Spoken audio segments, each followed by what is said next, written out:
Like, I swear, when they started showing it again, I think when Jack TV first came out, I switched to the channel and saw Uncanny X-Men. It was an episode where Wolverine was in the past being chased by dinosaurs. He was running through a forest being chased by a T-Rex. I just turned the TV off. Okay, that's a cute start.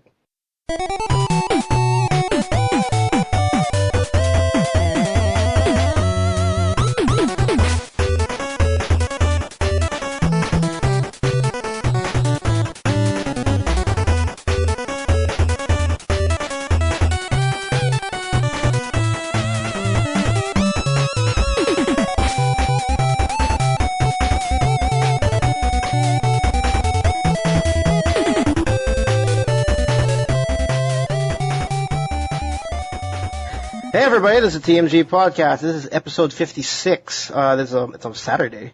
This is Carlos, and with me is Will. Hello, guys. And Miggy.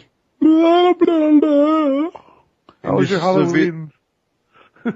My Halloween, actually, it's different. Because, every year, I usually do that whole like movie marathon, like maybe with some friends or by myself or with some family. I forgot about that. I forgot to download and actually set that up. So I just played some games, some horror games. Like I didn't bother. There you go. But before that though, like this is a podcast about everything video games. We have a lot to talk about. Horror month is done. Halloween is just literally just ended yesterday. And now we are on the heavy month. We are now in the heavy month. Spooky Scary is over. Well, not that well. It's over, but our Let's Plays are still ongoing. Blow a hole in your wallet. How about your Halloweens, guys? That's actually scary. That is very scary. How was your Halloween? That's my Halloween that I just mentioned a while ago. I stayed at home, basically, and staring at Bayonetta 2. I didn't buy it. Yeah, I got Bayonetta 2, so. So how's the game? Does it smell nice? Smells very nice, feels very nice. So how's the gameplay of opening the case? Don't tell me it's still shrink wrap. No, I opened it to check the discs. Okay, so you're officially going to play it eventually. One. I'm sorry? Is it 2 discs or 1? It's 1 disc, but the Bayonetta 1 comes with a separate disc, so it's 2 discs. Oh, cool. Which I'm very happy, like they decided to put Bayonetta 1 as a disc rather than instead of a digital release. Yeah. Yeah. Better. Well, for those who don't know though, I don't know Will is preparing himself. So yeah. You beat me to it, man. Actually, you beat me to it, and I just came later and I got it. I don't know how. Like, the story is, Miggy went to the same store I did, like, a few hours earlier, and they didn't have it yet or something, I don't know. No, apparently there was like a bunch of other people reserved what I think was the only copy they had. And I don't know. A bunch of people reserved the one copy they had? Yeah, and like, they haven't shown up yet, so they parang queued me up as another reservation. Oh, okay, and then when I showed up, I got it. So did you call beforehand, or? No, I had it reserved for a while already, okay, so. Cause the lady who works there basically knows me practically. The short, fat lady? Not the short, fat lady, the other one was, the older one? Mean. The other older one, yeah. Fat lady? At the floor. Why they're all fat ladies? No, because I gave her a long ass list of games I wanted. I just here's my list. Just put them aside for me. I'll come by once every other week and pick them up. So you won it legit. You reserved it long before I did. Because I went there. Oh, you just went there, okay? So even my other friend was saying like, where did you get that? Because he's been looking for it as well. So I guess it's pretty hard to find here. For whatever From what reason. I know, it's pretty hard to find everywhere. Like even in the US, people are like wondering where the fuck is this game. Some people are actually resorting to buying it online. Yeah. Like Nintendo doesn't want to. I wonder why that is, though. Is it like Nintendo just doesn't give a Nintendo was just not making enough copies. Like this shit isn't gonna sell. Yo, that's Smash Brothers though. Yeah. Reggie, we only have 1 million CDs. Just reserve 100 for Bayonetta. Reserve 100 for Bayonetta and 900 for Smash Brothers. Okay. And that's the story. That's the actual And that's story. the story. There you go. Oh well. But, oh well. yeah, Well, well, anyways, yeah, I picked that up. yeah, you're in preparation because, your Wii U is eventually going to show up eventually, so. It'll just appear. It'll appear Yeah. out of nowhere. And then the Bayonetta 2 will just instantly just hop into the Wii U because it's been dying to be used, and then there you go. That'll be the only game I have for the Wii U, basically. Unless Will you actually prepare yourself for like Smash Brothers Wii U, or you're gonna do the same I treatment? will. for I Wii U? mean, if and when I get a Wii U, like I do want to Smash you're Brothers. gonna do the exact same thing. You're just gonna buy the game, and up until you get a Wii U. Maybe. We'll Like see. until the 13th month pay comes in. We'll see. I'm really curious on what's gonna push you to get the Wii U eventually. Like, I'm so curious on how that's gonna play out. Like, Well, what's the game that like, oh, I'm gonna get One it. of them, like, No, I know Bayonetta, but like, what's your what- threshold eventually? Yeah, like, yeah. like, You know what the weird? I think I'm waiting for them to come up with a revision of Yeah, maybe a second version with a bigger hard drive. like okay, that makes more device sense. or Yeah. something. A Wii U with a real hard drive. None of that flash memory 32 gig nonsense. Quote unquote there are new some drives bigger than that. 32 drives, 32 gigabyte There's a drives, 128 gig one in Data Blitz. 128. If you can plug it, that means you have an extra space already for your Wii U. If you just plug in the USB. Then Nintendo's gonna block that shit. There's no more USB slots. Nope, no expansion for you. You can buy the 16 or the 32 for the new Wii U. Smaller, thinner, but less space. Reggie will say with a sexy voice, never mind the giant hard drive space. We're gonna tell you about Amiibo. How they handle Amiibo is a big thing. Also, I want to see how that pans out. I bet it's just gonna show up at Data Blitz again. I don't know. Nintendo's always late for the party because they have like what? They have to go against Skylanders and Disney Infinity. Yeah, And good luck with Disney that. Infinity, which has fucking Marvel, right? So I mean, that's Dude, even I'm At interested. least you don't need those USB portal things for Amiibos because they work on the that's Wii U. true. That's true. That's Yeah. true. That is true. But anyway, yeah, Halloween's over. Let's go with impressions. I'll start first because I want to get this out of my chest already because it's been so long. I've been playing Alien Isolation. Like I can continue playing. It's pretty much what I did for my whole Halloween because I didn't bother going out. I didn't pretty much prepare my whole movie marathon. And luckily enough, last year I actually did a marathon of all the Alien movies, so it kind of felt right to just completely outright finish Alien Isolation for Halloween.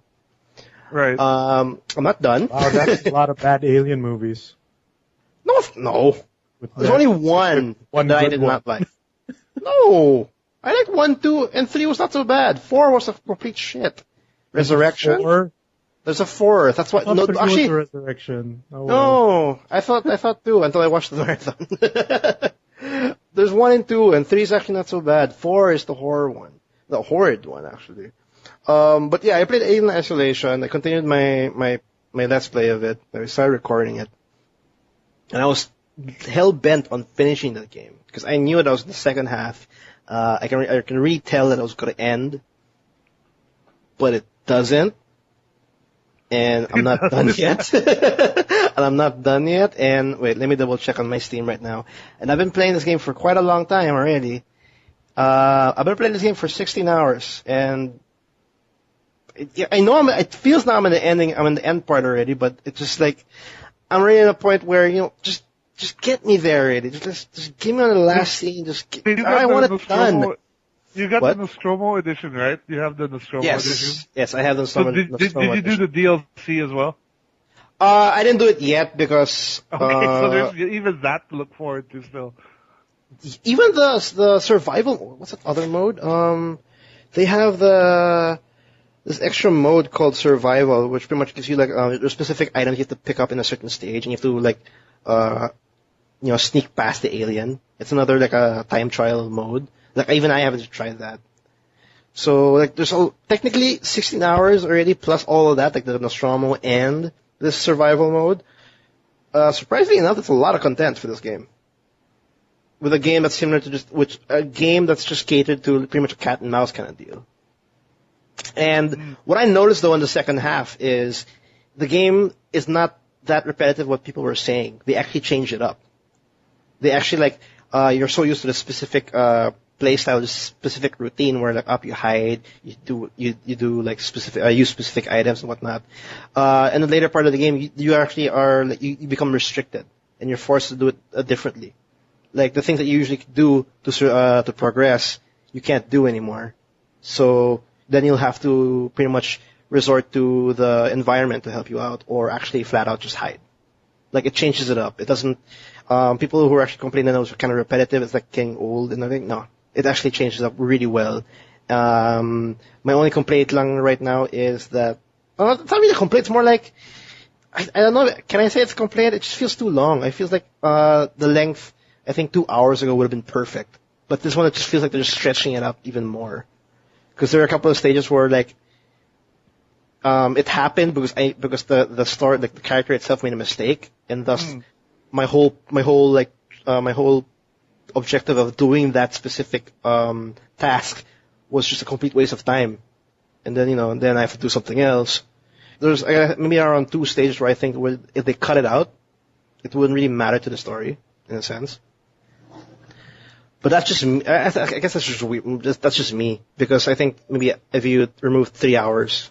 But so far though, overall, the game is a lot of fun. But your feeling at this point is just a bit too long. Like when you say that. That's my only complaint right now so far. Like in just the game length, it's just a bit too long. Yeah, it just feels like they're stretching it just for the sake of the added hours or just the added gameplay. Because I like the fact that they're trying to change up the paces and everything, but it's just too long. The tension is still there. The alien's still surprisingly smart. It just when you think you're safe, you're not safe. I still die every now and then, and it really makes you still, even during the second half, it still makes you think outside the box, use the environment, actually use other NPCs to fight off each other, and in order for you to get to that next point in the game. I like about that. But there's one thing that I kind of noticed where, like in the first half, I was kind of like up, I'm all sneaking past, getting all freaked out, going under tables and whatnot. But once I got the flamethrower, holy shit! I had so much confidence. I was running around because that alien hates fire, obviously.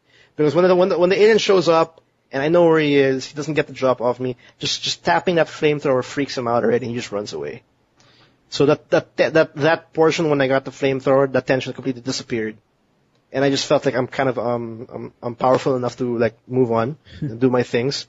Just the flamethrower, and I'm just like I have like ammo of up to like maybe 500, and me simply just tapping that thing, like just click, and using one amount of ammo on that 500 is just enough for the alien to just freak out and just go back in the vents.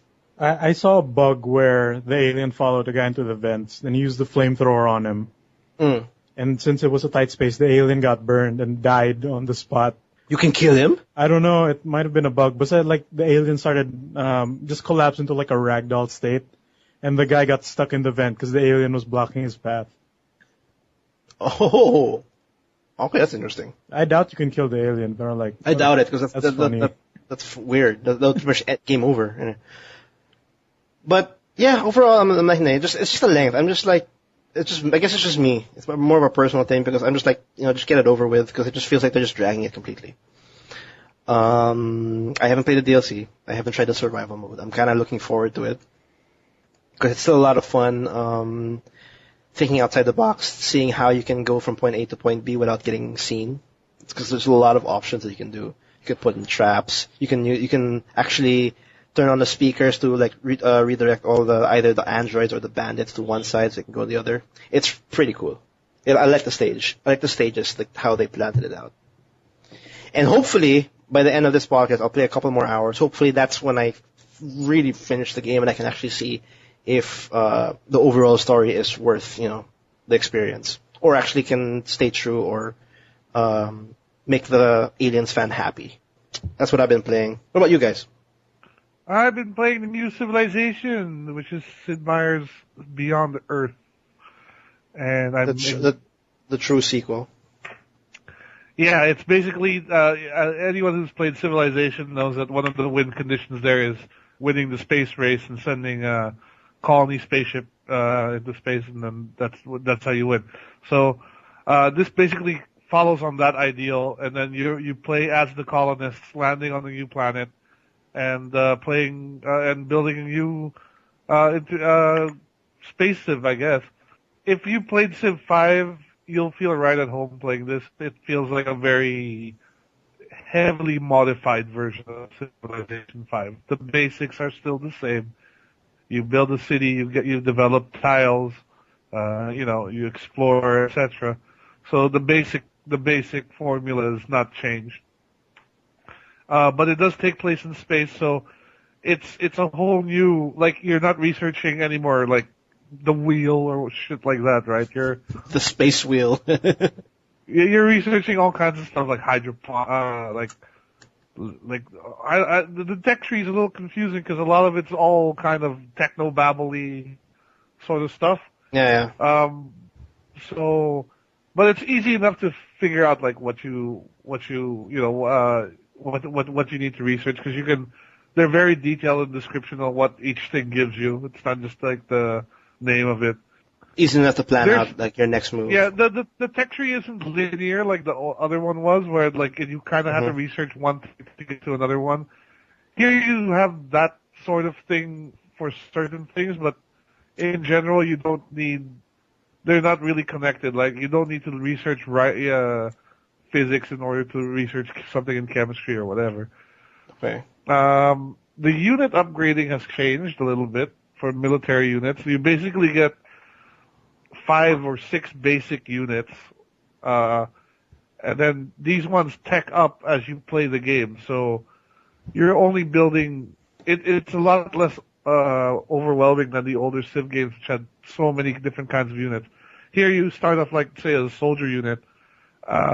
Once you tech up a little, you can upgrade them to a marine, and from a marine to, and then it splits also depending on what sort of path you take. Like if you want to be a more militaristic path, or you want to take a more, how would you say, harmonious path and becoming more like integrated into the alien ecosystem. That the tech changes depending on what you pick. So yeah, overall, I highly recommend it. It's still got that one more turn sort of feeling going for it. And it's not more straightforward in terms of like upgrading your units and upgrading your research. It's more like you have more choices once you go for it. It's a lot more straightforward. The only thing that you'll have to get used to is like you're on an alien planet, so a lot of your resources have like weird names.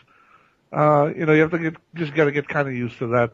Aside from the setting, though, what is something unique out of like this new one? Because like, as much as what I've been following with Civ Beyond Earth, it is definitely like a very heavily modded expansion of Civilization 5. Is there anything that's very significant that would make it like, this is actually more like a Beyond Earth kind of feature? Or it's just literally just all flat out skins and just like something. No. It feels different enough. Like, I mean, like I said, like the core formula is there, but they've added a lot to it to make it feel very different from Civ 5. As well, like the technology tree, for example, is very different. I wouldn't say there's quests now as well. Like you can, for example, if you build a certain building, like you'll get a quest like, you can either have the building, maybe our building is outputting too much power.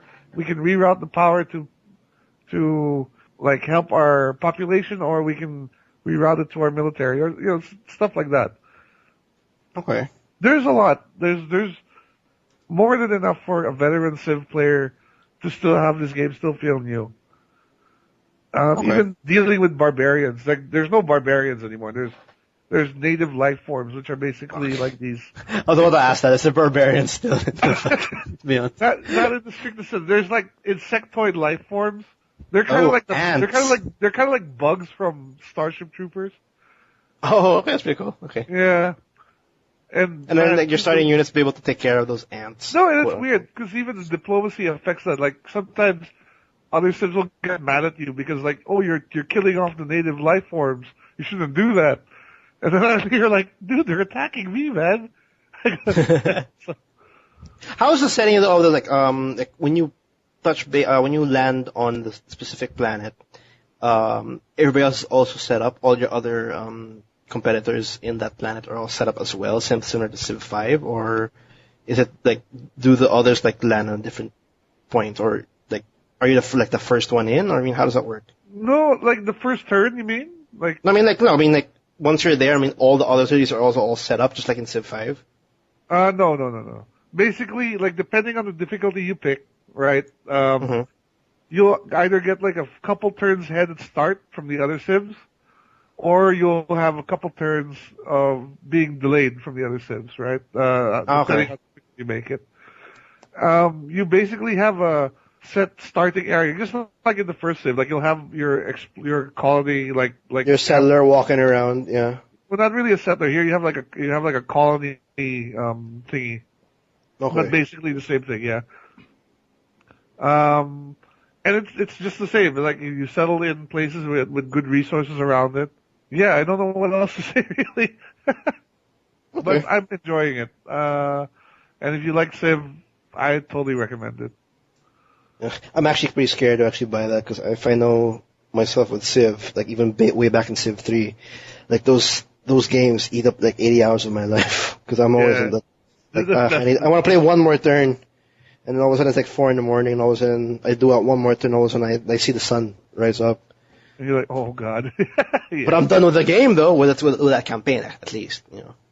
That's I cool. actually haven't played enough to get to know about the victory conditions yet, but the victory conditions are different as well. Obviously they're still the same, kill everyone, you win, but there are different victory conditions now as well.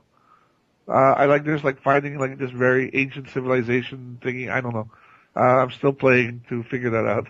I know there's a win condition where you actually have to, you're the first colony to actually be able to transport the people on Earth to the planet you're in, like transfer them via portal or whatever.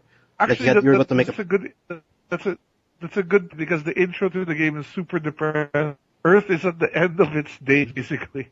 Yes, that's what I understand. So you see like this family trying to get on board and only the daughter is allowed through. It's so sad. It's so sad. Oh my god, Civ has a story? Well, they try to make a story. That's actually pretty awesome. It's interstellar, in a sense. Yep, it is interstellar. Without Matthew McConaughey. Well, yeah, that's pretty cool. Civ, Beyond Earth, I might pick that up. Probably, around November maybe. But I have a lot, in priority, because I'm I still want to get, for example, Dragon Age Inquisition, or I haven't maybe the Far Cry 4. the multiplayer yet, but Oh, the multiplayer off. of Civ, I'm assuming it's more or less the same as the last one. Yo, so for my little dumb Halloween thing, I've been storing up horror movies for the past month, and I only got last night because What movie was it? I got to watch The Conjuring. Oh. But before that, I was supposed to start watching at maybe 9 p.m. or something, but I ended up playing Smash Brothers Online for 3 hours. And by the time I finished Conjuring, I was just too sleepy to watch anything else. Were you even able to sleep after watching that film? I mean, yeah, it's not. I expected a lot of jump scares, but there weren't all that many. It's not that scary, is what you're saying? 'Cause I heard a lot. No, it's just it's a crazy old witch lady, and she rarely shows up throughout the movie anyway. It's like the Blair Witch thing again. There's a connection with Annabelle, right? Yeah, the doll was hella creepy. And yeah, I get why everyone, after that movie, everyone was wondering, what happened to the doll? And then they made a movie about the doll this year. You get why. So yeah, okay. I'm looking forward to when Annabelle comes out on the DVDs and the Blu-rays so I can watch it. Because I missed it in the theater. So I got a bunch more that I need to go through maybe after we're done here. And for aside from Smash Brothers, I was able to get 2 parts of Five Nights at Freddy's up. We reached night 3, and goddamn. Goddamn. Why? I don't know how to beat that game, man. Five Nights at Freddy's? Yeah, it's hard. It's harder than Okay, it looks. wait. Really? Because I just saw. Okay. Well, why is it so hard though? Is it very unpredictable? The show ups of the the robots are unpredictable. Talaga. Like it's not the thing where it gets like Left 4 Dead where it gets easier the more you die. This one is just really random. Like the patterns of the animatronics are different. Like I think their aggressiveness or aggression increases per night, but still it's pretty random as to how they go about.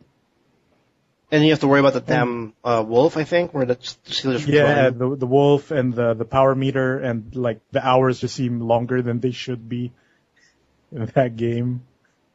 I don't know, but It you was don't actually, like.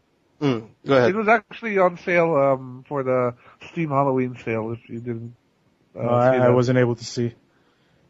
But for those who didn't, who were looking for a great scare or a great game, they're for cheap. Five Nights at Freddy's. Like Yeah, I think regular Really price good. of that is like $5.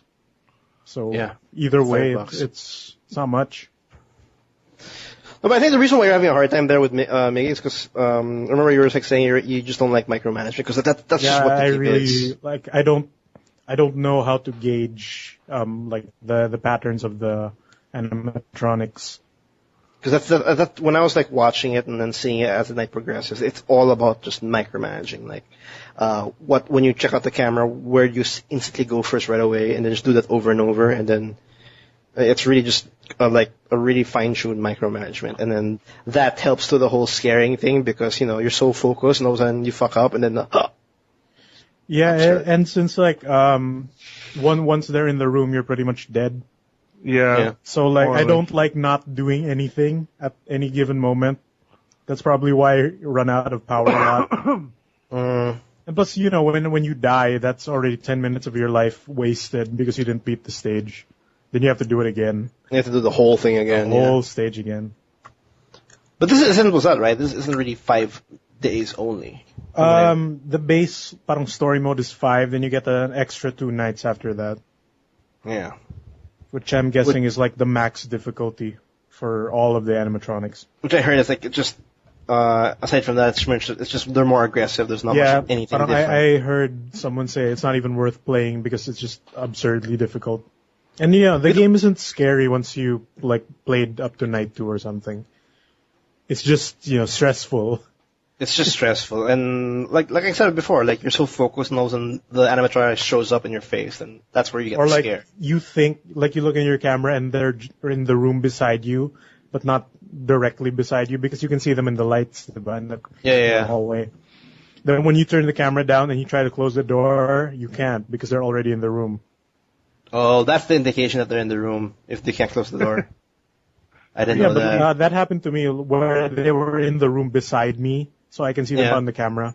So when I go to when I change the view away from the cameras and look at the door light, Yeah. and I try to close the door, and it's just giving me the error sound, like, oh, he's Oh, already shit. in the room, might as well just die and try the whole stage again. Did we talk about it Can't wait to last see. week? I didn't play it last week though, but No. we I mean like mentioned the it. sequel. The sequel. I mean. Yeah, the sequel was yeah. announced last week, so I can't wait to see how that one plays.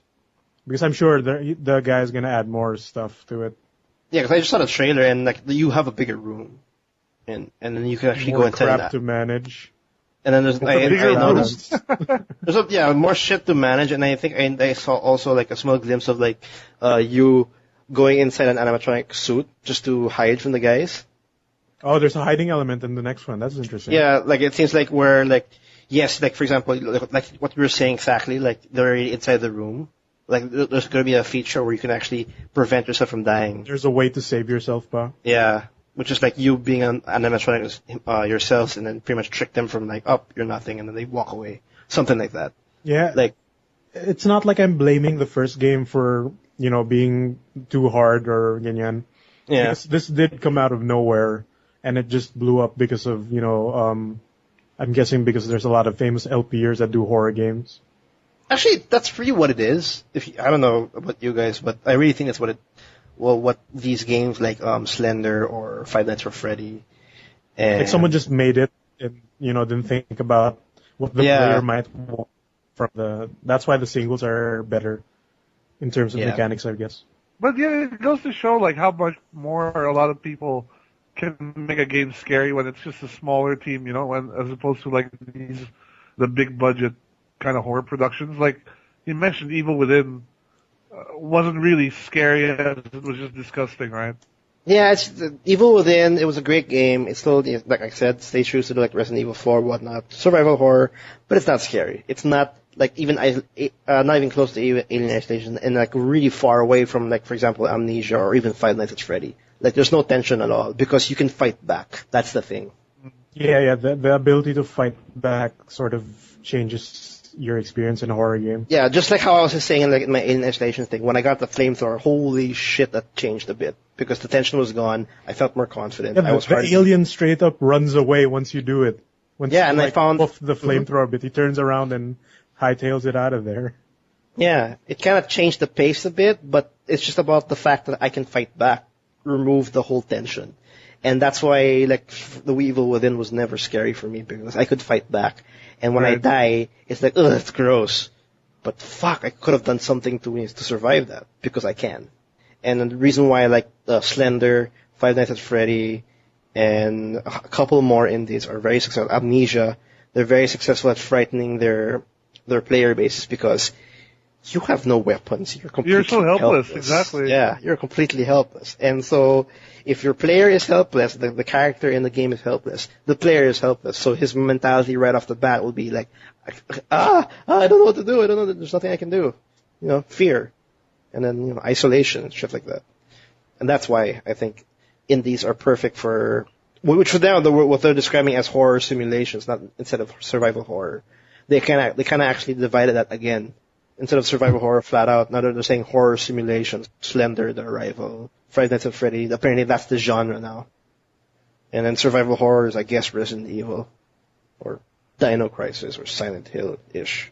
But there. Oh, go on, Migs. Aside from that, just played a bit more of Persona 4, Arena 2, Ultimax. Trying a bit more like of every character out there, seeing their new stuff. Because my cousin came over, so I had him try a few things. Then I also ran a bit of Project M here at home, which is fun. Project M? It's like Melee. Oh, yeah. Super Smash Brothers Brawl mod, which makes it more like Melee. So yeah, that's fun. And Brawl is so bad, dude. Before I ran Project M, I just looked back, like, Brawl can't be this bad, and it's really slow. It's bad because of the speed. It's not just that, it's everything else, like the jump arcs and the way attacks feel. So yeah, Brawl is maybe the biggest Smash Brother game in terms of content up until the Wii U of 4 comes out. But it's, system-wise, I feel like it's the worst. Because it's a AAA budget, whatever. It's too casual, man. It's too casual? Oh. It's a freaking kids. Oh, it's not really a kids game. I don't know what the hell it is. It's rated PG-13 violence. It's not a kill game. It's cartoon violence. My nephews and my cousins were like younger. They love Smash Brothers, and they're doing the craziest things, breaking the controllers because they're just like smashing the hell out of the controllers. They're literally smashing. But they're having fun. Like they like the Link flying off and whatnot. But Super Smash Brothers. I saw a kid in, I think, SM, and instead of him holding a smartphone playing whatever the fuck, he had a GBA Micro with the Nest, the Famicom design. Yeah. That made me a little bit happy inside. So that kid is smart. He's playing a GBA. No, his parents are smart. His parents are smart. He's also smart for not like saying, I want the Angry Birds instead of this super sweet RPG. That's true. That's true. Yeah. I agree. That's actually a very rare sight to actually see someone play like in Japan. It's also getting rarer and rarer. Like even Japan is going into the mobile tablet. The handheld. It's sad. It's Mobile sad. still has a long way to go before it can really compete with full-on handheld games. It's still a different audience, yeah. Absolutely, It's very I agree. absolutely different. Yeah.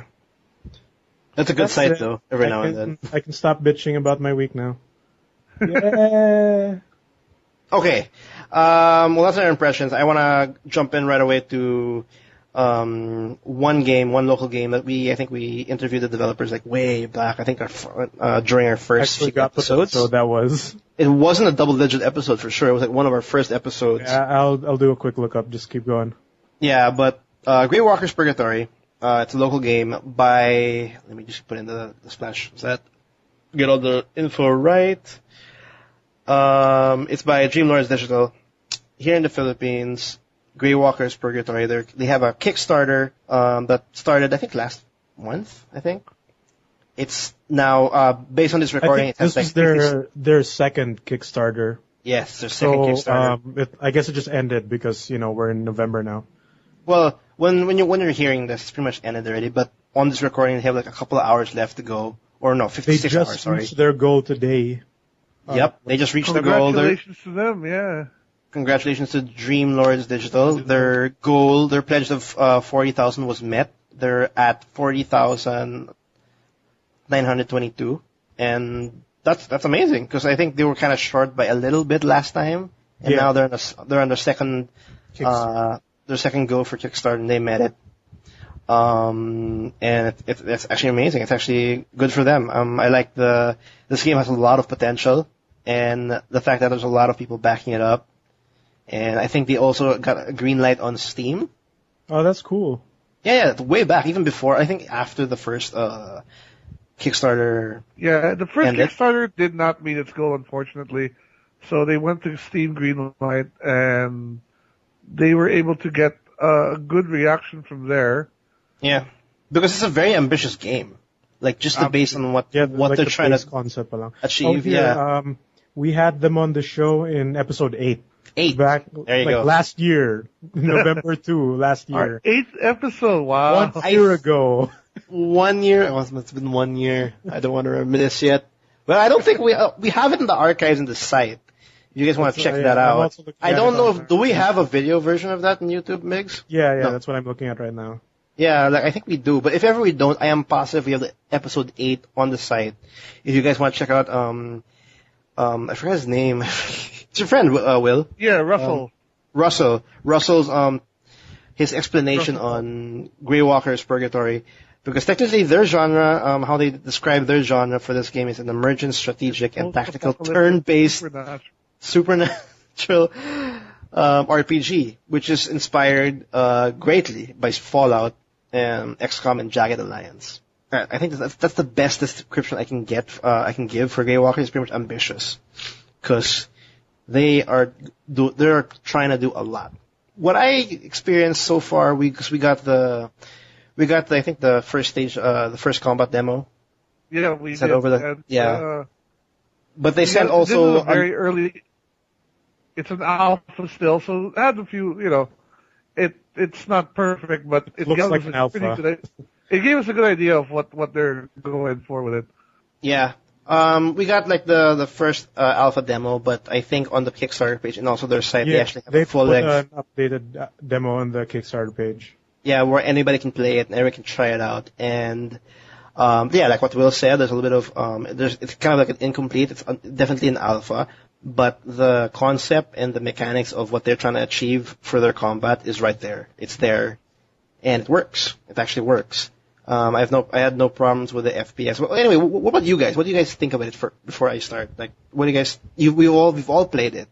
What are your impressions on the Graywalkers Purgatory combat demo? It immediately gave me vibes of Fallout. Actually, the moment we started playing it, it's turn-based, tile-based Fallout Tactics style gameplay. Yeah. Which is not a bad thing because I think Fallout had one of the better combat systems for old school RPG. It definitely felt old school also. Yeah. This is a game that harkens back to the 90s, of squad based tactics. Uh-huh. Yeah. So overall, I got the idea they're going for. Obviously, being an alpha, it's still pretty rough, but I can definitely see it working well with a bit more refinement. I also like the fact that they had different classes, and you got a feel for each class and stuff like that. So I'm hoping, eventually you'll be able to customize your squad as you see fit. Whether there's a single player or not, that'll be interesting as well. Yeah. Overall, there's potential here for sure. So I'm very, very hopeful that this can be turned into something that can really get the international audience, the first real local game with a real international audience. My fear is people are going to say like, oh, it's just a rip off of Fallout. Oh, it's just a rip off of Jagged Alliance, That's sort of my fear. So I'm hoping they can also do enough to make it different and feel fresh without without losing that formula. Well, Does that when it make comes to sense? like, no, when it comes to like if being like a bit too much of something or a bit too much of that, we're in a year or in an era where copying some things like not exactly the same, but like the concept of it, it's like it's been done so many times to the point that that's not an issue anymore. It's more like if you can just nail it, you can actually bring that kind of gameplay or that kind of concept into a very workable state. What about you, Migs? What do you think? Like are you very familiar with Fallout or XCOM? This actually? I am assuming this is actually new territory for you, trying it out I for got the to first try time. a bit of one of the more latest Fallout games because they went free on Plus, Yeah, and I guess because if you just look at the game Graywalkers, you'd think that yeah, it looks like Fallout but tactics. But once you actually play it, it's a whole mishmash of other like concepts because it's not like most tactics games where you're very stage based and you all have a screen before combat to prepare and all that. Am I right that there's permadeath with characters? yeah. I remember the interview. They were saying that there's gonna be permadeath. They're gonna like once they're once they're down, they're down. Yeah, so parang ganyan na it's I don't know how to describe it. It's yeah, it's Fallout but tactics. But imagine that it's just like it's more open than it would initially look. Yeah. And I don't know, I'm just having a hard time describing it because yeah, there's so many concepts that are active during all that.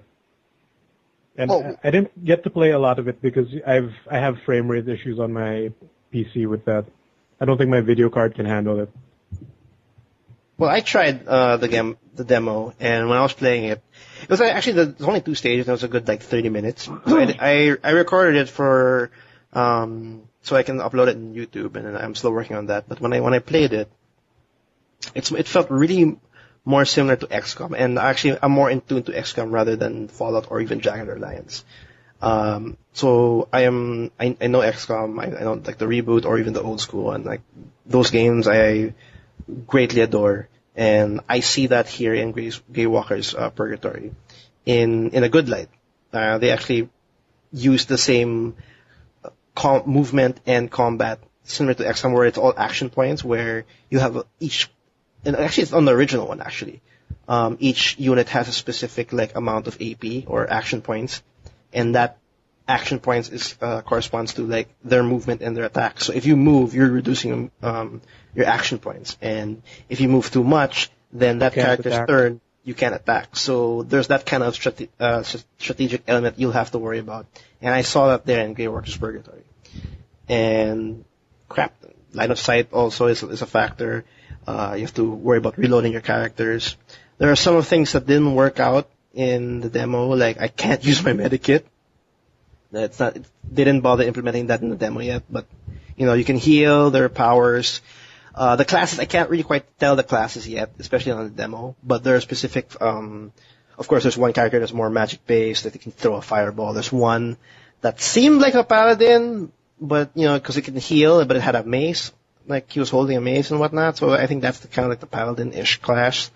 The usual soldiers with the automatic rifles and whatnot. it's obviously going to be pretty interesting once everything is all finally done and placed out. Because when I was playing it, it really felt like I was actually planning out what to do and all that. I actually even bothered to sacrifice one of my unit because there's actually one class where I don't know if it was maybe, actually I don't know what the hell he was up for.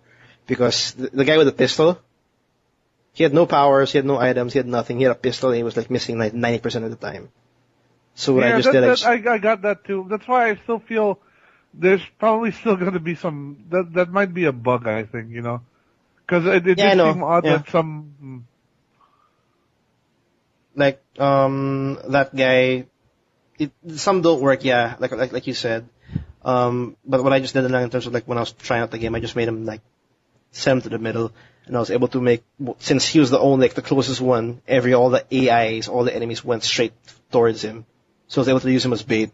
Like I was able to make those kinds of strategies when I was playing the game. But overall, I'm actually very hopeful. I'm actually very excited to see it. Like I want to see Graywalkers Purgatory like outside the combat and how I would like to like maybe interact with other players because they're saying there's like other players we can interact with, and then I want to know the story. I want to know how I can fully customize my how do you call these guys anyway? Like the characters. I want to know how you customize them, and how open will it be, and how big it's going to be. Because there's the features in this game, like yes, it's going to be a turn-based RPG. It's going to have an epic story, mysterious world, a really rich world. I want to know more about, because in this feature list they're saying emergent gameplay. Like I know that Russell explained that, but I want to see it more in like visually on how they're gonna bring that out. There's also going to be a campaign mode and a freeform mode. I want to know more about freeform. There's a lot they're trying to put in this game, and so far the combat seems okay.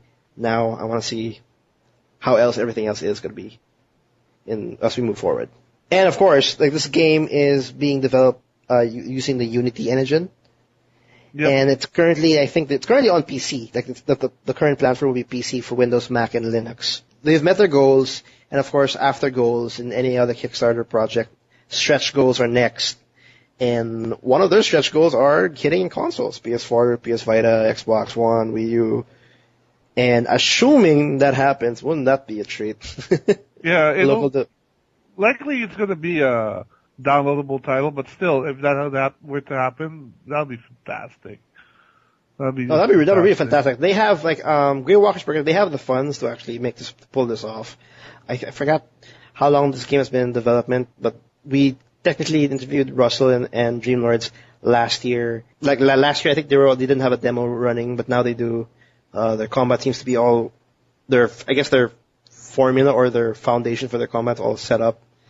I can't wait, actually. I can't wait to see more out of this game. And the fact that they're actually going to aim for console releases if ever they reach the Kickstarter goals.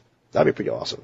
If you guys want to support though Graywalkers, because I think the Kickstarter will be over by then, you can just check out their website. Where's that? Graywalkers.com. You can check them out. You can, if you want to support them in any way, go ahead, check the site. You can donate.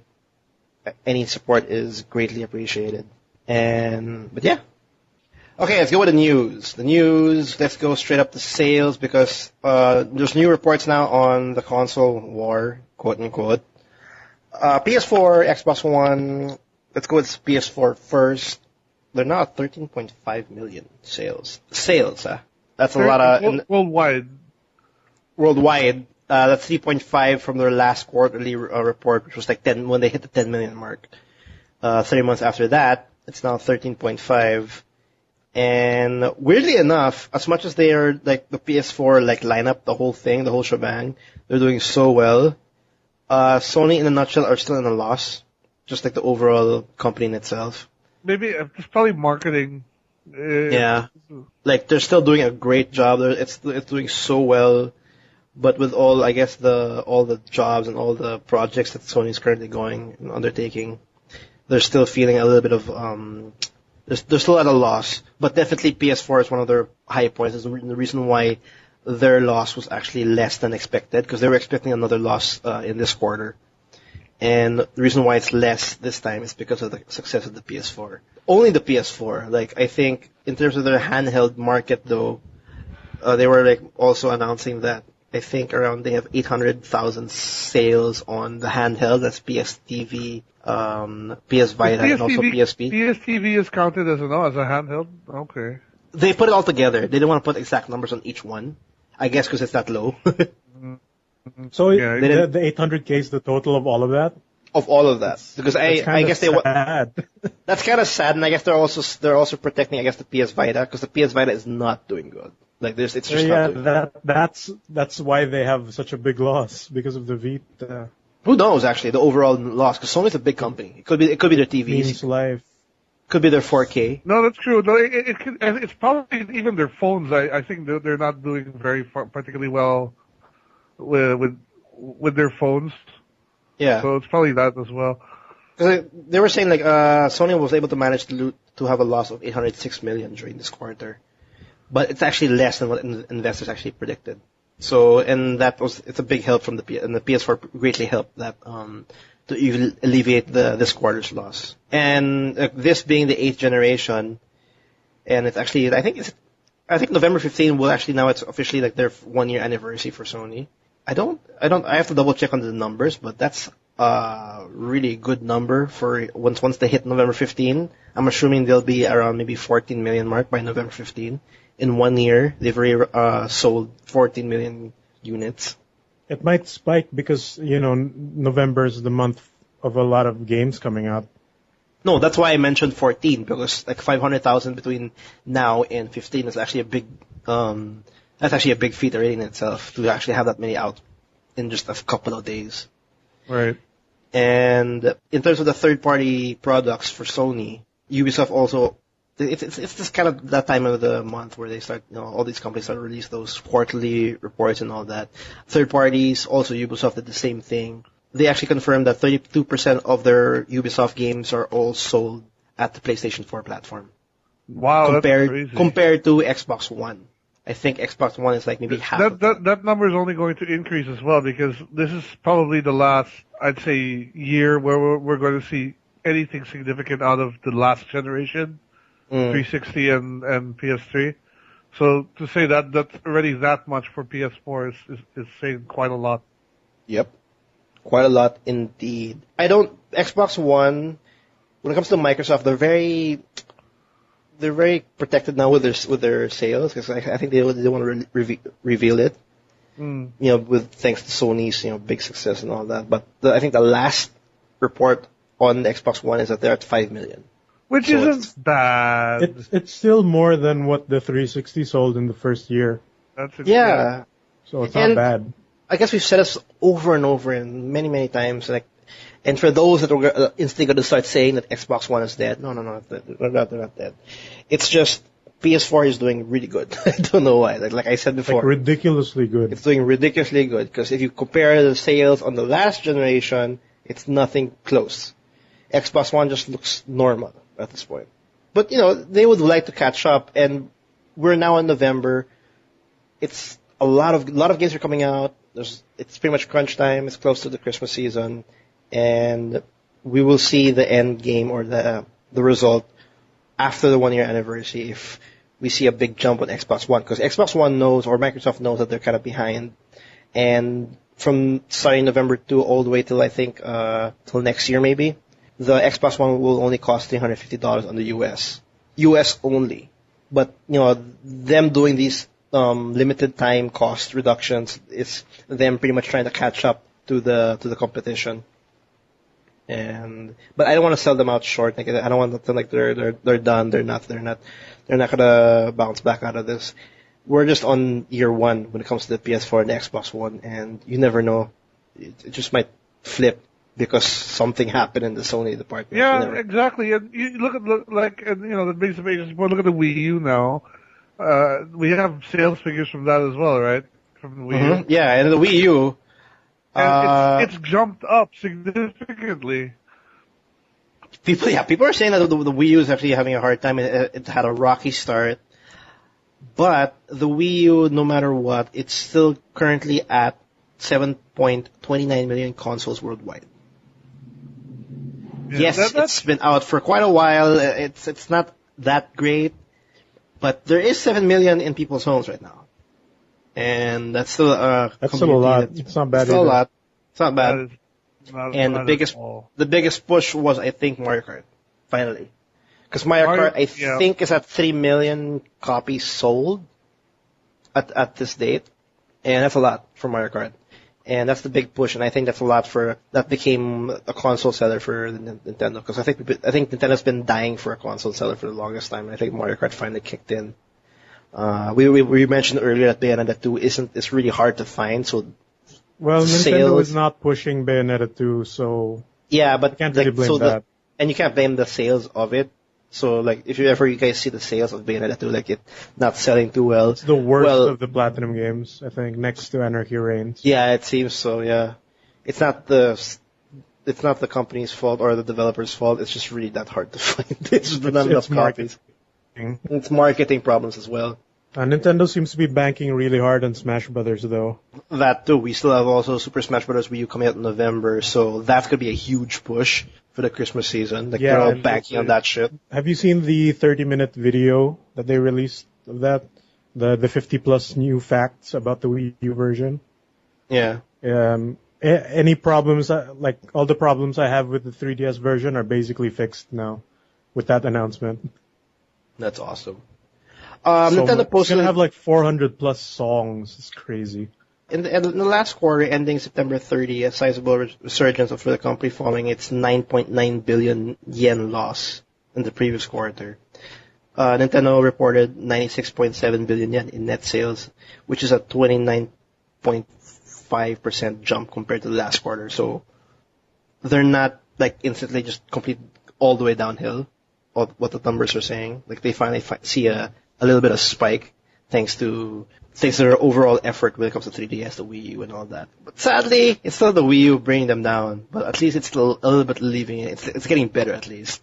The Smash Bros. Sales is at 1.27 million on the 3DS systems. Yay! For this quarter. 1 million sold. The Wii U hardware shipments to the tune of 100,000 units this quarter, which is actually a big improvement. So overall, technically, Nintendo is actually doing a little bit better. It all depends on the Super Smash Bros. Again, if it can give that big push. But yeah, it seems okay. Honestly, I think Nintendo has the better lineup. No, not the better lineup. I think it's more appealing right now as to like exclusive wise in terms of like what console to buy together with a specific game. Because if you check out November and December, if you, for example, don't have a PS4, an Xbox One, or even a Nintendo Wii U, you can't really say that there's an upcoming exclusive PS4 game that you'd like to get on November or December. Or even an Xbox One actually meron Sunset Overdrive. That's actually the Sunset Overdrive white Xbox One. Yeah. So it's actually PS4 actually is in the back front on this one in terms of like exclusives, because yes, Sunset Overdrive is actually pretty interesting, and the reviews are actually pretty well for Sunset Overdrive. So, Xbox One has that, and then Nintendo Wii U having the Super Smash Bros. So we'll see. Those are the sales. That's pretty interesting sales. Moving on, I also want to mention one game that I kind of don't like, but it's just so confusing at this point, so I'm just going to mention it.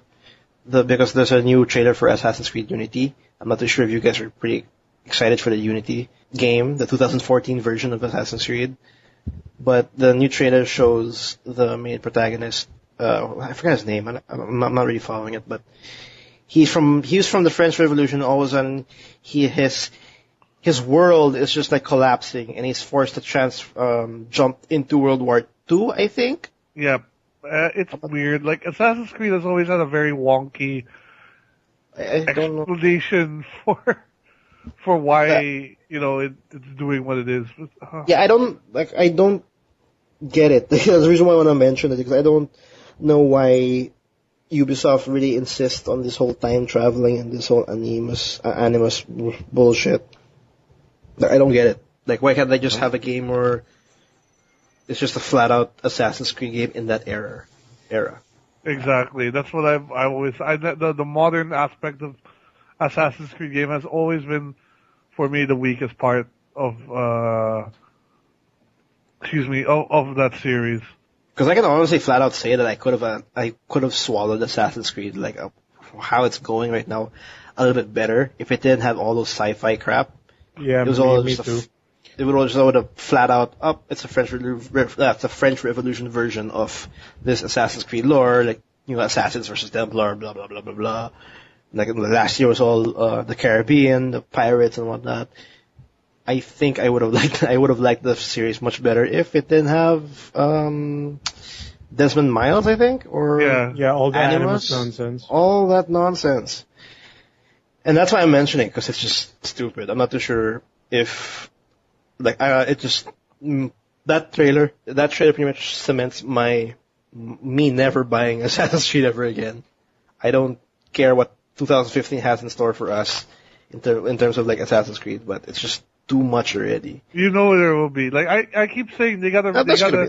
give that series a rest and bring back the spiritual the spiritual ancestor of Assassin's Creed, which is Prince of Persia. And that's also by Ubisoft. And we haven't seen anything new in that end for Since years 2007. 2008. I don't remember when they redid the reboot or they did when the movie came out, basically. That was the last Prince of Persia. Oh, there was another game aside from the one where you couldn't die. Yeah, it was Prince of Persia. It was like a tie-in with the film. The Jake Gyllenhaal film. Oh yeah, I remember that. Hey, I don't know. Something. Everybody hated that film of Prince of Persia, but I liked I it. thought it was okay. It was alright. Yeah, Yeah, it was an okay video game movie. it's actually one of the best video game adaptations for me. Better, Yeah, yeah, Street Better one Fighter. for sure, yeah. Better than Street Fighter. It's better than Tekken, for sure. Oh, dude, not. better than Tomb Raider. I thought Hey, the Tomb Raider Tomb wasn't- Raider first movie was okay. Yeah, it was okay, but Tekken, no. Tekken 2, no. Oh no, actually, I have to watch If Tekken 2. Tekken had a different title, it would have been a better movie. Actually, I have to watch Tekken 2. We all But have anyway- to do. We have to do it at the same time. Then we'll do audio commentary on it. It's gonna be amazing. We have to It'll be download like- that shit. We'll be like those guys in Mystery Science Theater, insulting the series. Exactly. Oh, look at Jin Kazama doing his signature move. Oh wait, it's not really his signature move. Look at Jin Kazama doing everything else that he doesn't do. Yeah. But anyway, yeah, Assassin's Creed. I'll say this again. I'll say it many more as we plug in Assassin's Creed into this podcast. Just give it a rest. Yeah, please. Give it Shelve a it. Put it in the corner. I know it's selling, but actually no. Whatever. Just do whatever you want. I'm just gonna touch it. It's just it's too much for it. Like, I know why they're doing it every year. It sells. Everybody loves it. I don't It's know. business. It is. It's just business. So I'll just wait for the Division on my next Ubisoft game. To be honest. Moving on. Telltale Games. Let's talk about Telltale Games because they confirmed that their next upcoming game will not be Tales of the Borderlands. It's still in production, but the latest one that will be coming out will be Game of Thrones. Their take on Game of Thrones. Yeah. Game of I think- Thrones. Yeah. Game of Thrones. Is it the original story? Is that in the I Game can't of do Thrones universe, or is it I don't gonna- know. Okay. I don't. I think it will like, be, probably. It might be. I think it's the same world. All I know is that they confirmed that the first episode will definitely hit 2014. So it's I'm guessing December. December because we're in November already. Yeah. So I don't know anything about this game. Only like the latest information about Telltale Games' Game of Thrones is that there will be 5 playable family members in that game because the game will focus primarily on a specific family, and you'll be able to give the choices of each of these 5 family members to pretty much shape your story into that series. That's all I know. I don't even know what family member specifically, but aside from them mentioning it'll be 5 playable characters, we're definitely going to see episode 1 by, I don't know, This December. This year. I'm guessing December. People keep asking about that and confirming it, and they said, yeah, we're going to release it. And then just wait for it. Yeah, I was surprised because I was expecting Tales of the Borderlands to come out first. Yeah, I agree. That's true. That was first announced, I think. Yeah, I believe so as well. And I'm not too sure if we don't even know if the graphics will be similar to The Walking Dead or the Wolf Among Us. Probably will, like, just going off all their previous games. Yeah. So I'm actually I don't know if I'm that excited about it, but I'm kind of wary to the fact that we haven't seen anything of it aside from it's very like it's very teaser trailer. It's logo and that's it. There's no actual gameplay footage, and then they're still stating that they're gonna have episode 1 out by December. I'm kind of wary about that now. Like, at least with The Wolf Among Us, we kind of get a glimpse and see how it's gonna go. Here, nothing yet so far. So, if you guys are actually liking the whole, if you appreciate The Walking Dead and The Wolf Among Us game that Telltale Games did in the past, I guess look out for this because that's the next one for them. Have you guys seen that video of the Game of Thrones intro, but it's about a man eating tomato soup? What? Where do you find these things? On the internet. The Just internet. like everything else. What? It's amazing. I'll show it to you. I'll Okay. explore it again. Okay, that's actually a good twist. I mean, moving on, I guess. Moving on, I have a reason not to talk about Destiny. I'm sorry. I have a very valid reason to talk about Destiny. Bungie officially announced their first expansion in detail. It's pretty lackluster, even for someone who's been still playing it up to now. I'm still enjoying Have you seen those videos of people finding the DLC areas in the game? Yeah, I've went through a couple of them already. It's just an empty space. That's it. You can actually enter the DLC areas already? Yeah, Yeah, there's a method. There. There's nothing there, but I can enter it. I have to climb specific objects. The jump, yeah. Yeah. But You can enter interesting, though. That's interesting, and it's kind of questionable if that's considered as the full part of the game. They just pull it out for DLC. Oh, the area does look sort of unfinished at some areas. Some areas, but it's easily I think the assets are just left, but the whole foundation of that stage is there. I think. Like the entire stage seems to be there, but it's just empty. Yeah. Like I think I counted 3 or 4 empty spaces that are possibly expansions. That once you enter, you can see that, because usually when you enter a new area in Destiny, the title of that area or the name of that area will pretty much flash in the bottom left of your screen to indicate you're in a new area. When I go in those empty areas or those those unfinished places, I get a different name that I've never seen before. So it's definitely like unfinished or upcoming content or expansion content. So it's there. It looks like as I've been playing this game for maybe a month or plus already, and overall it just really feels like a canvas. Like they just pretty much flatten out the foundation, and then they're just gonna start dumping shit on the Destiny game. But who knows if people will actually hang out for that. But first official announcement for the expansion has finally hit. We're gonna get the Dark Below expansion on December 9. What you're gonna get from this is, well, if you guys have the season pass, you're all good. You just have to wait for December 9 to hit. But for those that are actually interested in buying it, you'll have to pay $20 for it. And what's included in $28? $20. Oh, 20. I thought 28. No.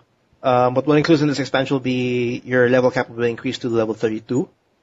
You'll have additional 5 bounty slots, new weapons and gear, exotics and whatnot, 3 competitive arenas, which is pretty much 3 PvP maps, 1 cooperative strike mission, and only 3 story missions, and 1 raid mission. One raid mission called Crota's End.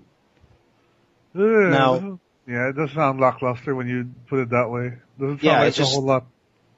And get this. $20. How much are they charging $20. for it? $20. 20. Yeah. Crazy.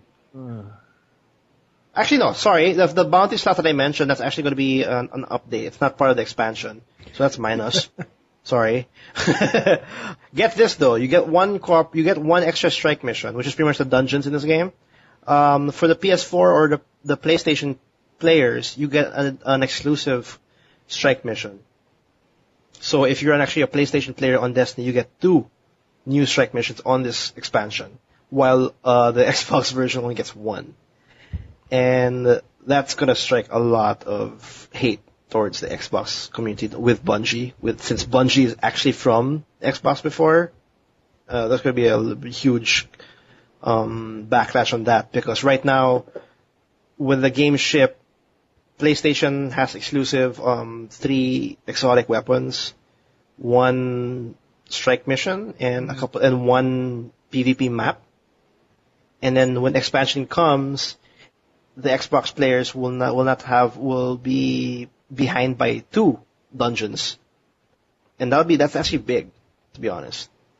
You're actually laughing. I have a feeling this is mainly Microsoft's problem. Like, it's like they don't want to pay for this extra shit, you know?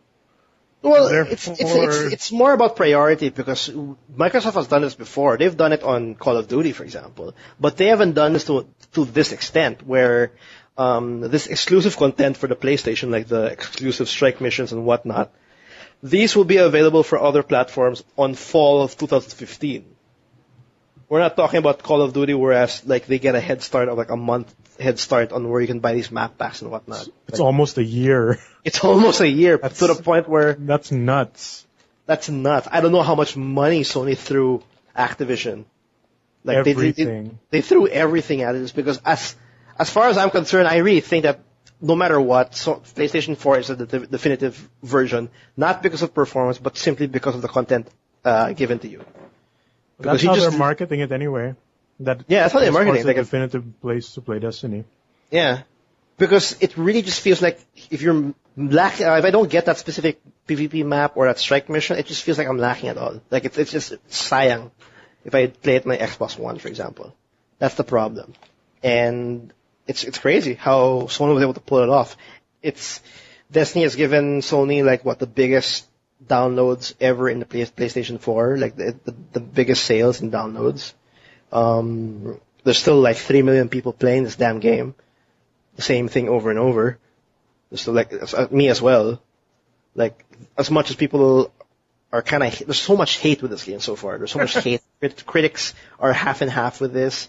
Or no, 40-60 in this. But I don't understand. People are still playing it. People are still having fun. I don't understand. I don't know if the people are going to buy this expansion.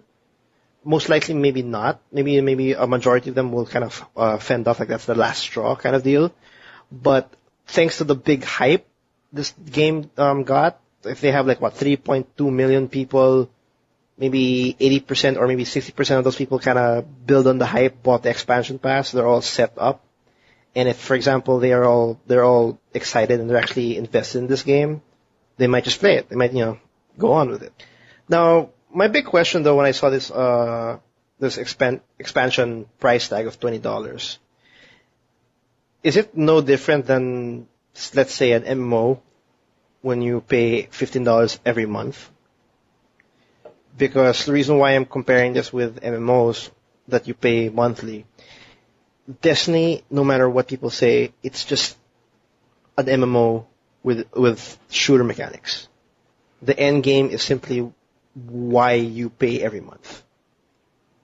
Because the grinding from any MMO, from the grinding of level 1 to the end to the max level of a character, that generally just needs only a month of your time. If you play maybe a good couple hours every single day, you'll reach the max level there, and then you playing more or playing some the reason why you keep logging in is pretty much end game content, and that's content activities pretty much is the reason why you'd want to pay more over and over again. Is this Activision's other way of doing MMOs in a sense? Because that's what it looks like for me. I think, well, the thing is for me, the traditional subscription-based MMO model is really outdated, and as I've mentioned before, there's only 2 games now that can really get away with it. One's World of Warcraft, which is Activision as well. The other is EVE Online. So, can I say Final Fantasy? It's not dead at all. That's true. FF14 is also subscription-based, so they there's that. They have a freaking expansion already coming up. So don't forget, they had to come back from the dead. They did have to come back from the dead. Literally. I think for me, the best MMO model right now is the Guild Wars. Guild Wars, you buy it. You just buy it once. Yeah, and you're done. I don't know how they do it, man, but they do it, and Guild Wars is a freaking amazing MMO. Like, I know, Carlos, you played it for a long time. Oh yeah. I'm still playing it. So, whatever ArenaNet is doing, like, look what they're doing. You don't need all this bullshit, like, locking of what do you call it when you nickel and dime a customer, you know? Like, Guild Wars still has a cash shop, yeah, but everything there is not required whatsoever. Yeah, it's all just aesthetics. To enjoy the end game. You know? That's all it's just very interesting though, because I've played World of Warcraft for like a good 3 years, and I kept on paying for a monthly subscription just for the raids. Because, or just, playing with friends, just being part of that world, playing some dungeons. But in that 3 years of me playing World of Warcraft, technically the reason why I paid that 15 months is to do the same content over and over again, and possibly get a bigger upgrade. I always feel World of Warcraft, like, the best experience playing that is actually the leveling up part of it. It's not so much the raiding, but that's just me because I'm not a huge raid person. I mean, I've done raids, and they can be fun, but even this is going back to EverQuest, which I played a lot. The raiding there was ridiculous. You had like 80-man raids going on. That was a regular thing. So, wow. I've never felt that. It's silly, right? But I guess I got burnt out by all of it. So, and for me, what the biggest pleasure was mainly, like exploring, looking at each new zone, checking out the storyline behind the zone. As long, the World of Warcraft disguises it well because the quests are quite well written, so you don't mind reading a lot of the stuff. But ultimately they're still the same, get me 5 of this, and give me 10 of that, and kill 20 of these things or whatever. Can't kill 10 of these rats for me, please, and I'll give you like 300 gold.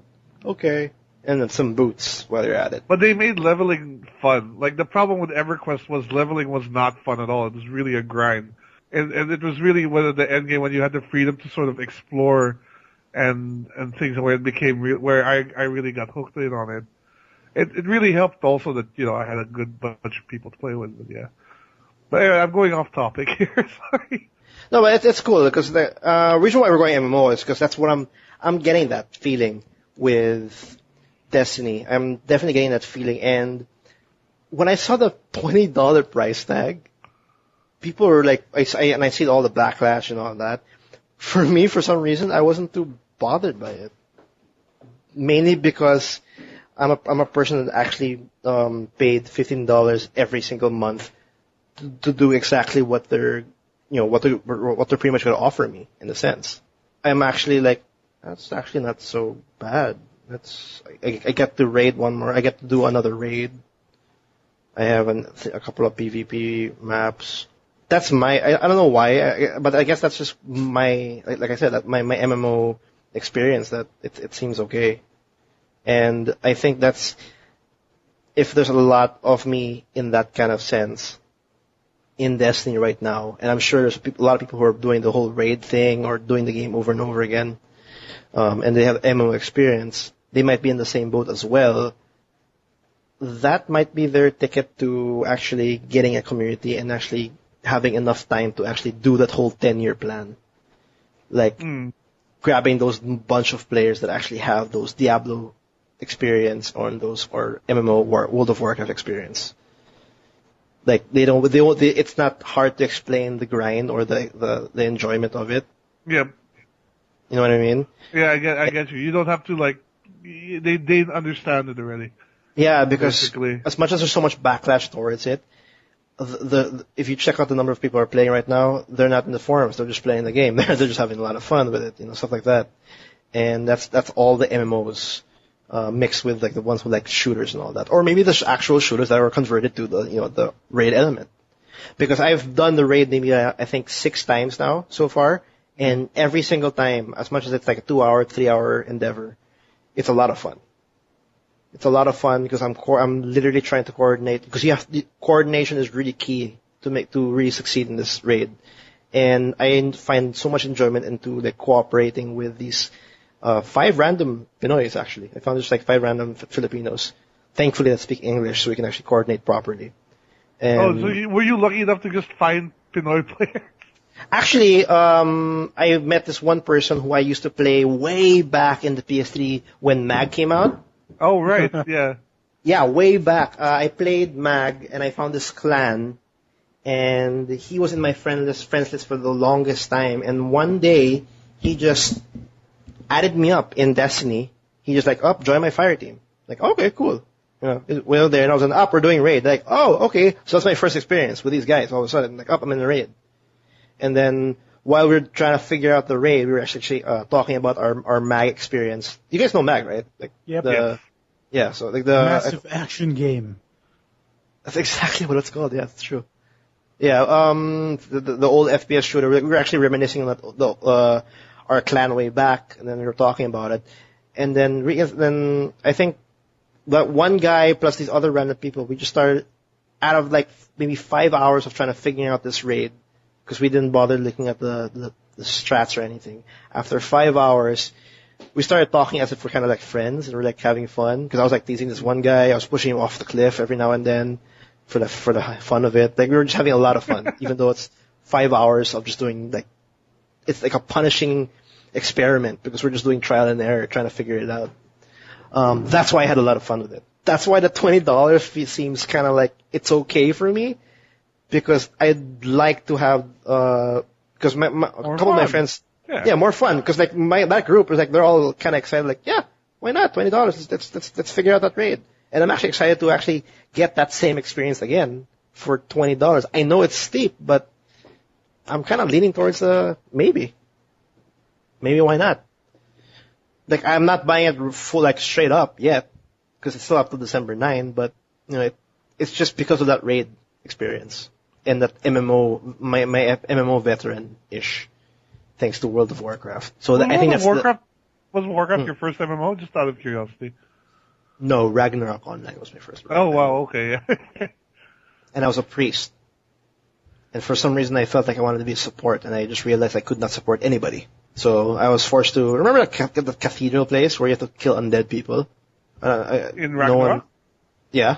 Okay, I got the monastery. Yes, because that's the only way I can level up. Monastery. That's the only way I can level up because I'm a healer. And that was just the most tedious thing I've ever experienced. Yeah. And then I went World of Warcraft, felt the whole quest system. Pretty happy. Then the raid, then my life ended there. But there, Destiny, I thought I was gonna like be burnt out after Alien Isolation and after The Evil Within. No, I still jump from time to time. I don't play like 5 hours every day now, but I still jump just because. Why not? Yeah, exactly. Why not? I'm having fun. I'm still having fun. Anyway, that's up with my Destiny talk. Moving on. Anybody remember Prey 2? Nope. Yes, I do. No one remembers Prey 2? That's actually a great... Okay, Prey 2 is one of those Bethesda games that was announced way back in 2011. Wow. And I know, it's been that long, and only now it's been... Prey 1, which was like a 99 2000 game, I forgot. Yeah.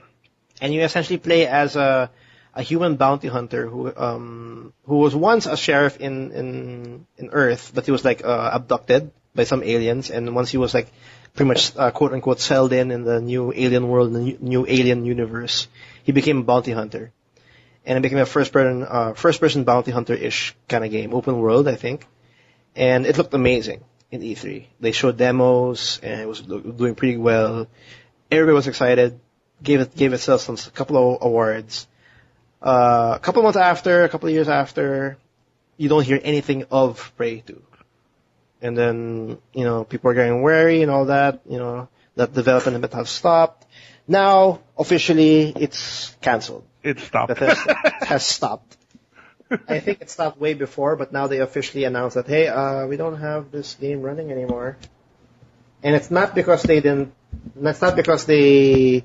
had no money or not, because it's just because Bethesda didn't think it was actually going to be a quality game, quote unquote. Right. So those who were... how much of it they finished, though? I don't know, but since after that E3 reveal, or I think after another E3, they revealed Prey 2 again. Voila. Same thing, same content. And crap. Like, I think the last bit of news is, a lot of people were like speculating, a lot of people were like talking that Arcane Studios, the one who made Dishonored, Right. was gonna pick up, Prey 2 to continue the production because Arcane Studios was talking about, Prey 2 being the spiritual successor to System Shock 2. Like, that was the aim for that game. And then they wanted to continue that legacy. But, you know, it didn't come out true in the end. And now, sadly, it's gone. It's never gonna happen. I'm gonna watch the E3 2011 official reveal again. I was confused really when they announced that it was cancelled because I thought it already came out like back in 2012 or something. Really? Yeah, because Well, like what are you the thinking about title Prey Prey 1? 2, like I thought like didn't that come out years ago? I guess not. Huh, yeah. Never again. I don't know if it's when I checked out that E3, it felt really cool because like you have these different options on how to approach your prey because you're a bounty hunter. You know, you have to track your target and pretty much capture them or kill them, and you have like different ways to do that, like seduce the waitress to get you in the bar or go up on top or whatever. There's a lot of when I saw the E3 gameplay footage, there's a lot of promise in this game, and it's just sad to hear it's officially canceled because that was definitely one of those most highly anticipated games for me. And it's now gone forever, together with The Last Guardian. Last Guardian's not officially gone yet. Yep. They Don't will that Not one out. yet. They will announce it. Let them finish.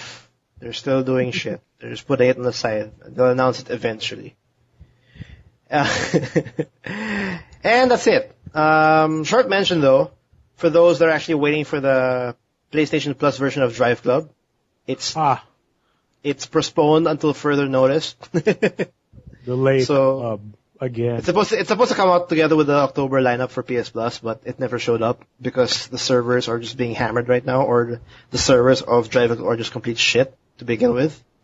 Because when Drive Club was officially launched, on day one they felt like so many network issues and whatnot to the point that they couldn't launch the Drive Club PS Plus edition because that means more strain on the servers and and everything. So, if you guys are actually looking forward to the free version of Drive Club, just don't hold your breath. There's no official date anymore. They are still focusing on the actual full game because it's a horrible, horrible launch for them. And I think that's it. I think that's it for episode 56. Am I missing anything? You guys want to mention anything? One last thing I want to mention. This is just not really news, but apparently, I found this pretty interesting. This is from a NeoGAF thread.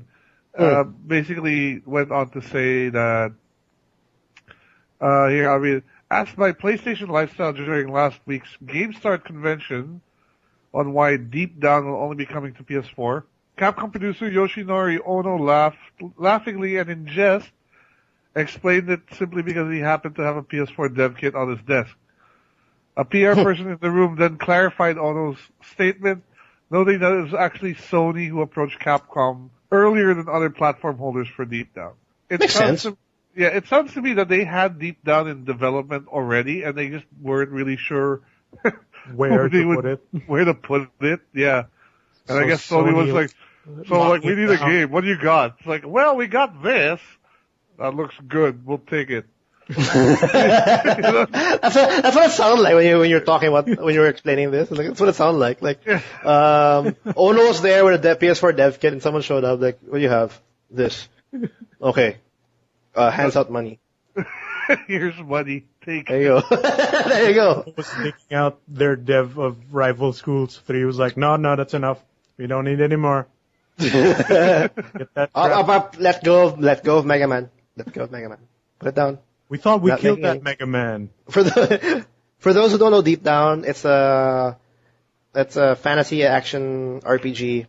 It's a free-to-play game exclusive to the PS4, and it's very, very similar to Dark Souls. It looks okay, honestly. I think it looks fun. It looks okay, but I want to see that free-to-play aspect of it. Why is it free-to-play? Because it's like I think it's one of those games where I don't mind buying it, and if I really want to get it, I don't mind paying it for Depends full how price. Capcom handles the scumbaggery of free to play. Yeah, will I have to grind similar to like, for example, Warframe? Will I have energy that refills every 30 minutes? Oh my god, I'm gonna throw my PS3 if I have that in my system.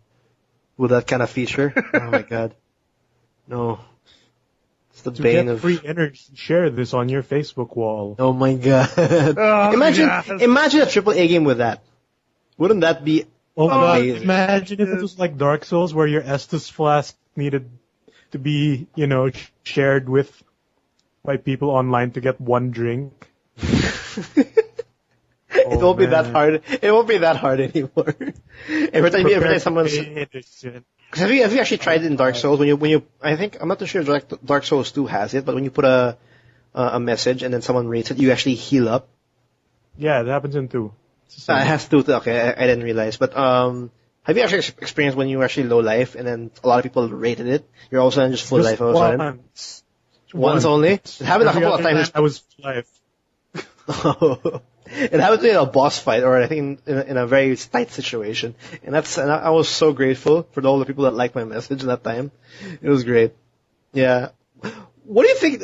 This just sounds like PS4. Sony just had the right idea, because if Deep Down was when they were working on Deep Down and they had no idea where to put it yet, I think That's just what it Sony. sounds like to me. Like they might have been making a game on the PC or whatever, and then they had the dev. Odo mentioned he had the dev kit, so I guess they were playing around with it or whatever. They were probably just dicking around on it. Some agent noticed that someone was using a dev kit and just ran there. What are you using? I'll buy it. Exactly. Well, it makes sense then that Sony would be there first because, they're in Japan, unlike Microsoft, which is in the States. Yeah, that's true. But the Microsoft was able to bag, what do you call it? Dead Rising. Platinum Games. Yeah, or that as well. With I think Scalebound, I think that's what it's called. Yeah, Scalebound.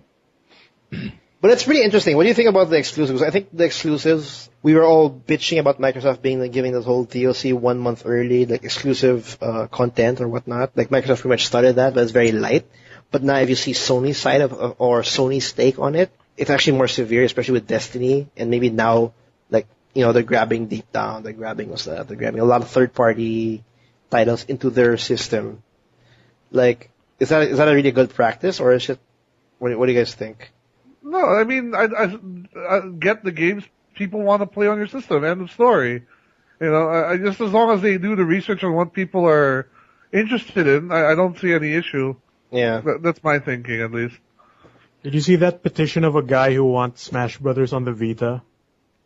And was saying that's going to happen. And the description was, it's not fair that Nintendo is monopolizing that type of genre of fighting game. What are you talking about? Sony tried it with. I know exactly, right?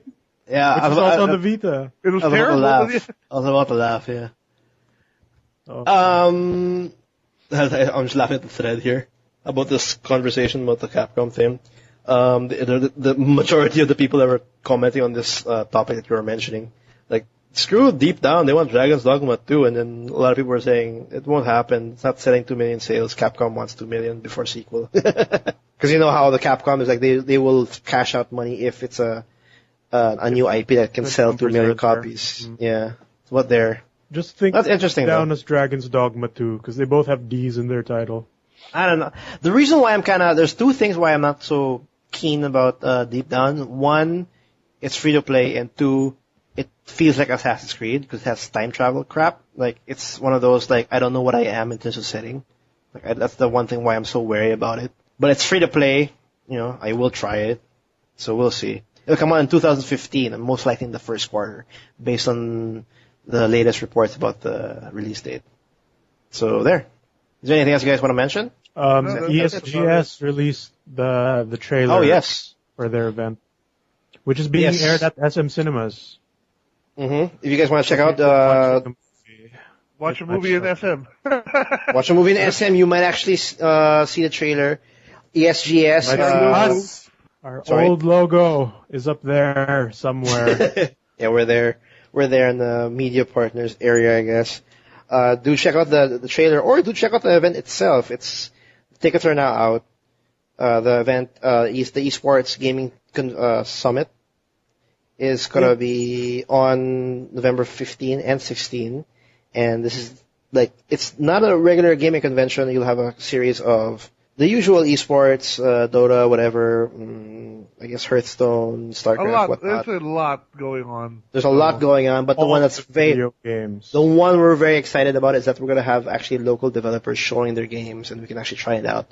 We're gonna have a full coverage once we're there. We're gonna talk to everybody in that event, the head organizers, the developers, the guards, everything. The guards, even the guards. So what's the main was Street Fighter 4? Do check it out. The trailer's up. Tickets are available on SM. 150 pesos each. Yeah, and all SM ticket outlets. We all have our tickets now, right? I don't. You will. Tomorrow. I have mine. I got mine. So we're all set there for sure. We'll be in line if there could be a line. I don't know. We'll see the outcome of the event. Be a line. I know. We're special. Get out of here. See this microphone? It's worth more than your shirt. Probably. I don't know. How much? Okay, I don't want to. I'll ask that after because I kind of want to get that mic. No, you don't. I need a mic. No, I don't. How much it is, you won't. How much is it? Okay, never mind. That's it for episode 56, guys. Thanks for listening in. If you guys want to check out our previous episode, we had a whole horror month about urban legends and whatnot, and we had a couple of Let's Plays that are currently ongoing in our YouTube channel. So if you guys want to check out our previous episode for October, do check out our website, www.toomuchgaming.com. Our archives of all our episodes are there. Do like us on Facebook, Too Much Gaming. Do follow us on Twitter, same name. Do check out our YouTube channel, TMG Blog. We have so many videos there. So many Let's Plays are currently being uploaded. We're actually now at 60 FPS, by the way. It's now finally up. Yeah, we have to start recording everything in 60 FPS now. I don't know if I can do that, but I'll try. Maggie has already done some testing. Maggie has done some testing with 60 FPS with the Tekken Tag 2 video, and it looks pretty sweet. Marvel 3. It only works on Google Chrome right now, and I think Safari. Mm-hmm. So yeah. And you'll see more PS4 footage with me as well because of the new update. Yeah, PS4 has now officially supports YouTube upload, so I can whatever shit's happening on my PS4, I can just directly upload my video to our channel. So we have a lot planned for our YouTube, so do check it out. If you haven't subscribed yet on our podcast, we're on iTunes, so do subscribe, rate, and comment. We greatly appreciate it. If you have any questions, comments, or concerns about this podcast, you can email us directly at thetmgpodcast@gmail.com. And I think that's it for the first episode of November. You guys take care because your wallets will be... A hole will somehow create itself in your wallet. Money will just disappear. Magically create a hole in your wallet. In your pocket. In your soul. Because you know what November means. That's a crap load of AAA titles that you most likely will buy. If you thought October was bad, November is worse. It's gonna murder you and your... It's gonna murder me. It's gonna murder my fucking... Video games. Video games. But that's it. Thanks, guys. We'll see you guys next week. We have an episode every week. And take care. Bye. Take care.